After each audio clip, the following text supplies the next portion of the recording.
Everybody, Mike Jeffers, Chicago Jazz Magazine, chicagojazz.com, and welcome to another Around Town and very special guest today, Bobby Broom, the great guitarist from Chicago. Well, originally from New York and Chicago, but we're going to talk about that because we did a full-length interview with Bobby for Chicago Jazz Magazine that we're going to talk about a little later in this. But first, we want to kick this thing off with the new recording that just came out September 23rd called Keyed Up.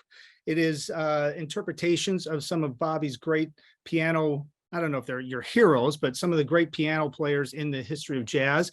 And also he's got a show coming up to celebrate the recording release on October 22nd at Studio 5. So Bobby, thanks for jumping on for a few minutes. And thank you. Even if it's virtually. Yeah, that's all right. We're used to it by now, right? Right, that's right. So let's talk about the recording.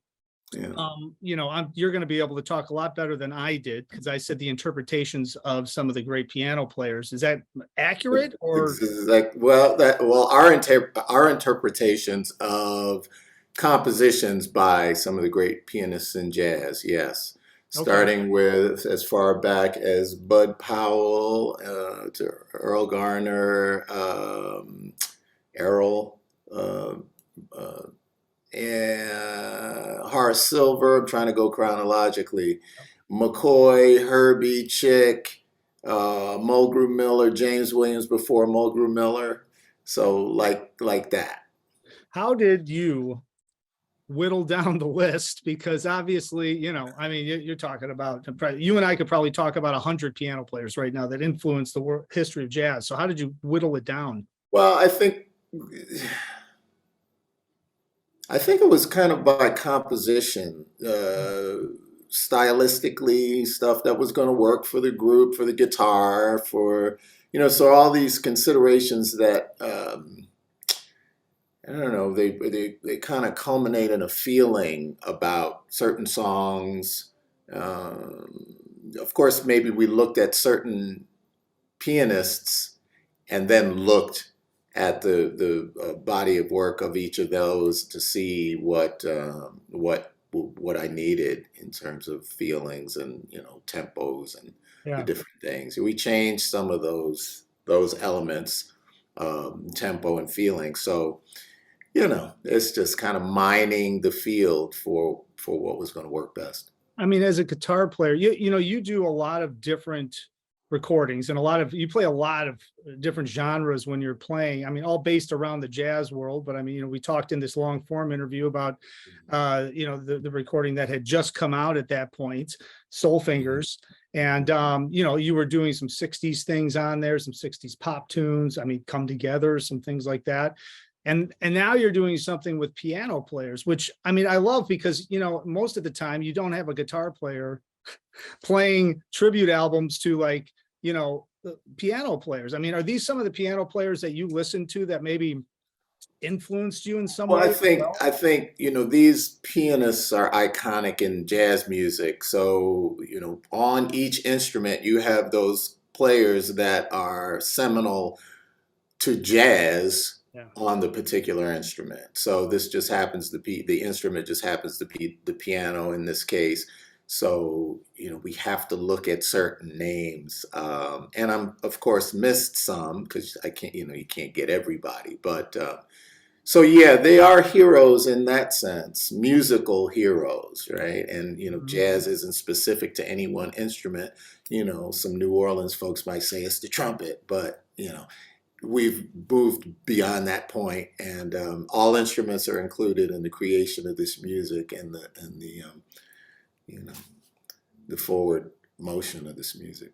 Well, talk a little bit about first. It's the trio, and then you also have Justin Dillard playing piano on this recordings. But it's your core trio that you've worked with, for years and years and years. Obviously, Dennis Carroll and Kobe Watkins. Right. Talk about just getting in when you guys first started and getting into the studio and starting to hack through this stuff. I mean, did you just start playing these tunes together over the years and kind of pull from that, or you just went straight in? I mean, because I gotta imagine you would play the tunes and then you'd probably work on different arrangements as you were kind of formulating stuff. No, so when I decided, which actually was interesting, that I had made a subconscious decision some years back, maybe about 5 or 6 years back, that I wanted to work with Justin Dillard, the pianist. And it was not formulated in terms of how, but when it came time to record,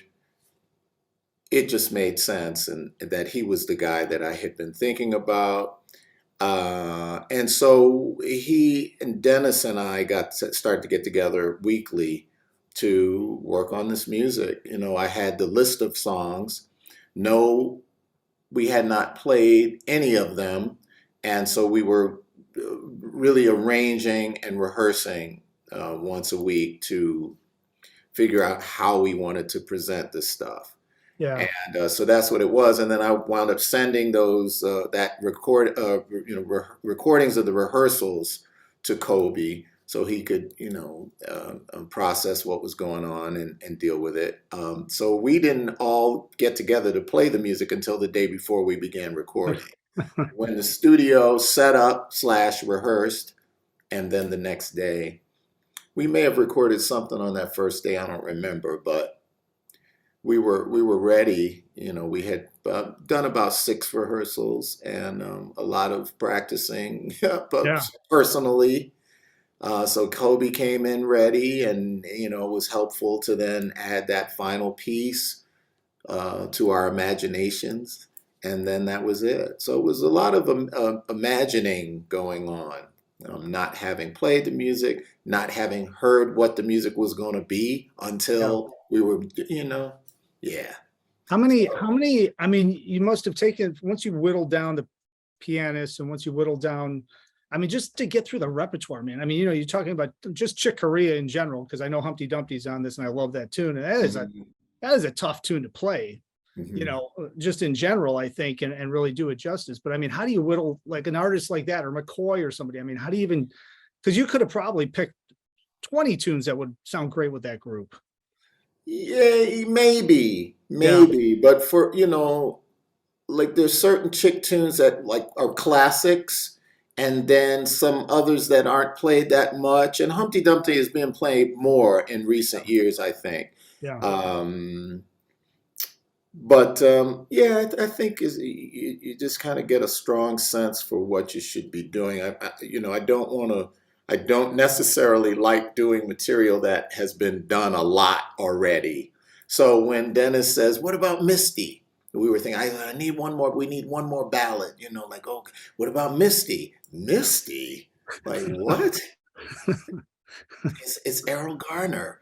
I was like, yeah, okay, that's a plus. I was like, okay, but we have to do something to this. We can't just play Misty. I mean, it is Misty, but I like what happened with it. So. Well, now when we did our interview with Chicago Jazz Magazine, it was actually March 2020. So it's right before the world shut down. Right. And we're dropping that, by the way, October 3rd. That the whole thing's going to be up on chicagojazz.com, and then we're going to put it out on social and everything else. So everybody watching this, be sure to check that out, because it really, Bobby and I cover like a lot of his career, and we start from the beginning and go through, and we really cover a lot of different concepts that Bobby has. And I think it really is going to be interesting to you, especially if you buy the new release and then get tickets in advance to this show on October 22nd, because they're going to sell fast as well.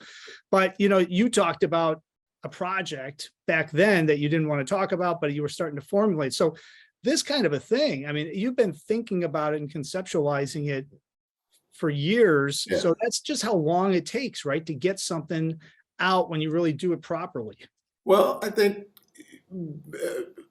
these things begin as, just like a germ of a thought, or it's just a subconscious thought. Oh, should I even pay attention to this? Or, either you do pay attention to it eventually or not, or maybe it jars you and makes you pay attention immediately. But it's a process, and it's not something that I can force. And I've learned to be okay with that, to just kind of let things happen. And then I do have to act, and a lot of times on faith. So a good example is, so I had a feeling, a daydream, whatever you want to call it. It was like this, an idea, about a video for one of the songs for Soulful Bill, which is a James Williams composition. I used to play with him years ago. So I finally recorded that.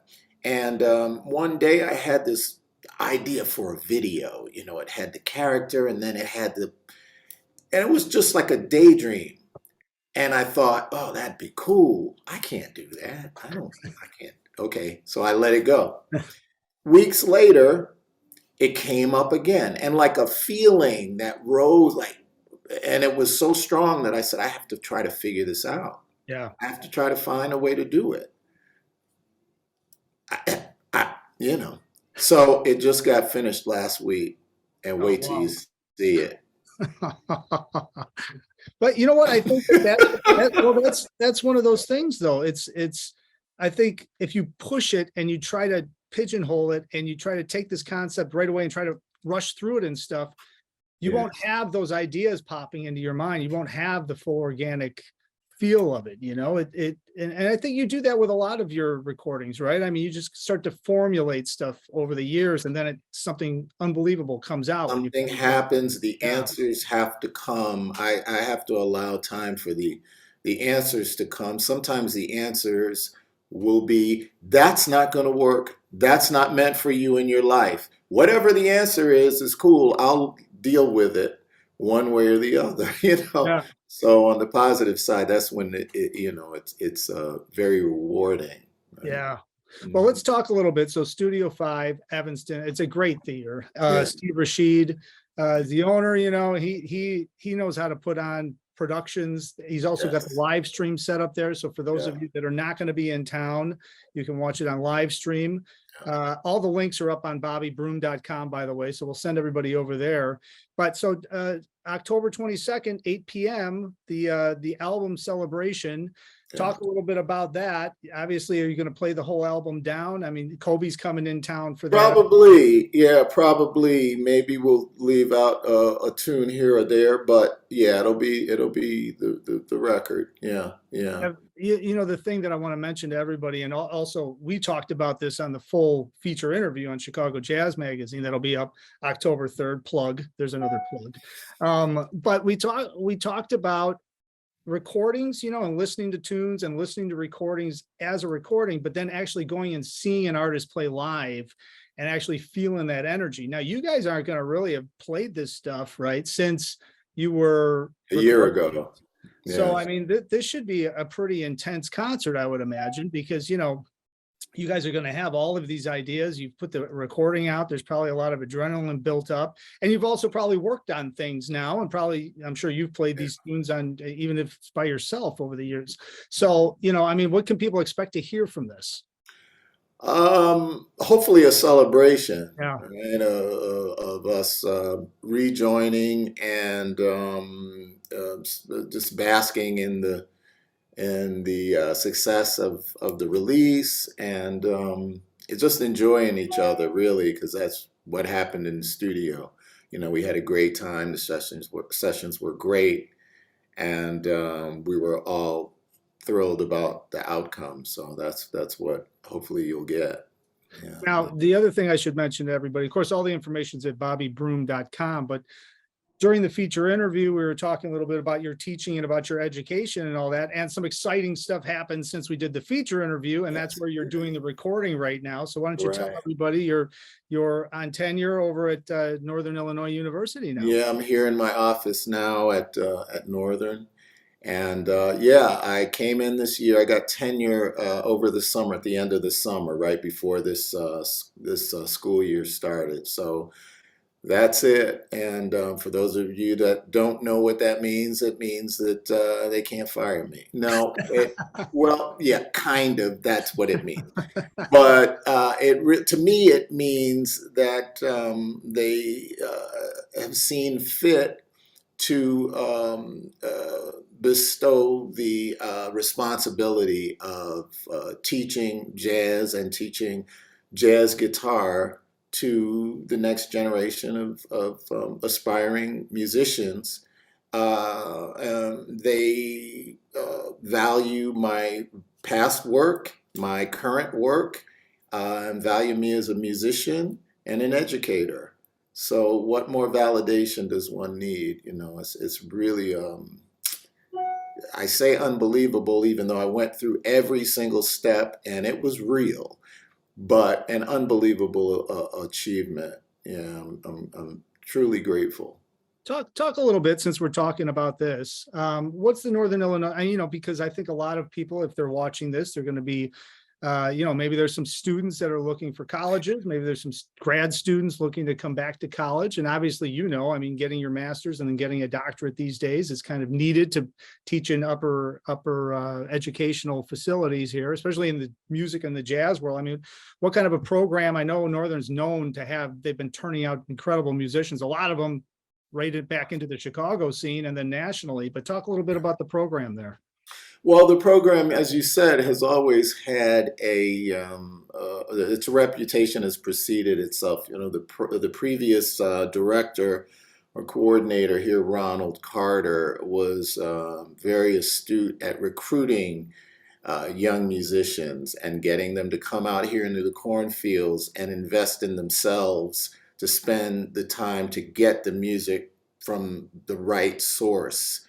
So that's one thing. Now Ron has moved on and retired, and well, I don't think he's actually done. He's still doing a lot in jazz education, but he's retired from this university, and now we have a great pianist and educator, one of the greatest educators and pianists, really, Reggie Thomas. And we've got Jeff Bradfield on saxophone across the hall, Ferez Whitted down the hall. It's just, these are musicians that have pedigree, and not only that, they are experienced educators. Marlene Rosenberg, she's played with Joe Henderson and other people, Roy Hargrove, people I can't remember, but so the faculty has pedigree. That is important in this field. There are a lot of jazz programs around, but not, well, it's become more common to try to employ people that actually have pedigree in the field of performing the music. It's become more common. But it's still, as far as I'm concerned, not common enough. So anyway, whatever's going on out there, I don't know. But here I know that that's what's happening. So the feeling up and down the halls I feel like I'm at home. I feel like I can be myself. Like being a jazz musician is an estimable thing around here. There's a good deal of respect between the various programs and areas of study here. So it's a good environment, and that translates to the students. And I hear it all the time from them, and I see it in how they interact. They're always encouraging one another. It's a positive environment. They realize, a lot of times they know why they're here and why they came. They know that they made the decision for the reasons that I said, and that's a good thing. And it's really nice because to know that some of these students are coming because they know my records. They've been listening to me for however long, and so that's cool. That's the one thing. Coming up, and as an educator, first you can explain exactly how and why you're playing something, which is key, right? So you've played all over the world, you've got all these playing credits, but then from an educational standpoint, you can explain what and why you're doing it, which is very important to get that across. But the other thing is that you've played with so many people and you've toured all over the place and everything else. When you're telling a student, and this goes for the whole faculty there at Northern Illinois, it's an incredible faculty. When you're telling a student to do something, they might think, oh my God, that seems so tedious. But if you're telling them to do it, that means you've done it. That means there's a reason why you're doing it. And because of everything you've done as a student, you would think, all right, I don't care how crazy I think this is. I'm going to listen to whatever Bobby's telling me to do because he's done it, and he's doing exactly what I want to eventually do. And that's a huge thing for a university to have faculty like that, that it's toured all over the world playing with all these people, because it's just total credit, and the students get the benefit of the whole thing. Yeah, yeah. Well, you say these things, that whole synopsis was spoken like an adult. So Yeah, that's what we hope that the students that's true. realize, because we hope that they don't say, "Oh, that was in the '80s he's talking about," not no, So the good thing about that is that yes, I'm still playing, I'm still releasing records, it's still pertinent. It's Yeah, not yeah, something from the past. Yes, it's from the past, and it's from before me. right. So, and before that. Yeah. So, yeah, I think some things never change, and one of those is, the work that we need to do. Well, and that kind of wraps us all the way back around to close it out with the new recording, Keyed Up, because I mean, talk about coming back and the people before you, and you're bringing the piano players back to the forefront in your new recording. So bobbybroom.com, Keyed Up, it's released now. It's obviously streaming everywhere. You can download it all over the place. You can buy physical copies. And on October 22nd, 8 p.m. at Studio 5, which by the way is 1934 Dempster Street, right there in Evanston. So it's easy to get to. I know parking's easy and all that good stuff, but you should get tickets soon, because there's going to be a big demand for this show, because just Yeah, it's actually, we're doing two shows that night. I oh, think okay. 8 and 9:30, or Yep. yeah, yeah, Yeah, 8, 9:30. Yep. yeah, So there's two sets. yeah. And you want to make sure you get your tickets and all that stuff. But I'm sure you'll have physical copies there available for Oh people yeah. to get, and you might even sign them for them. Oh yeah. That's part of the plan. All right. Well, I appreciate it. And of course, everybody go check out the feature interview that's going to drop on October 3rd. You're going to see a lot more about that dropping on chicagojazz.com. And, Bobby, just to wrap this whole thing up, that interview we did, we talked a little bit offline about it, but I mean, you really covered a lot of information. I think we got into a lot of the concepts that, helped you as you were growing. And also we talked about a lot of the scenarios, how you were signed the first time you got signed, some of the shows you did, your whole upbringing and everything. I mean, to me, when I was listening to it, and I think you agree too, I think people can get a really good feel of who Bobby Broom is, and, what his musical concepts are from watching that interview. Absolutely, and a kind of an overview of a lot of aspects of the music field and music businesses, pertaining to uh, doing it in jazz. So yeah, it's my story. I've heard it a million times, but I find it interesting. There's some magic in there too, so that's always good. For television and life.